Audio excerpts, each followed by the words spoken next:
За всем стоят духи.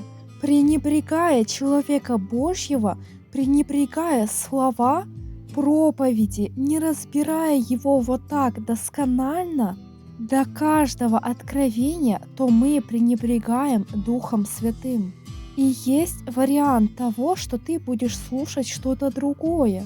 Но никто другой не заинтересован в твоем успехе, как твой пастырь и как твой священник, в том, чтобы ты поднялся, чтобы ты был наследником Царства Божьего.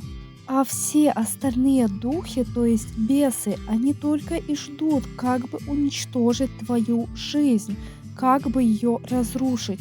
Поэтому, если у вас нету в жизни священников, то подписывайтесь на телеграм-канал Салтаненко и заходите там на чудесные проповеди, где есть Дух Святой. Будьте благословенны!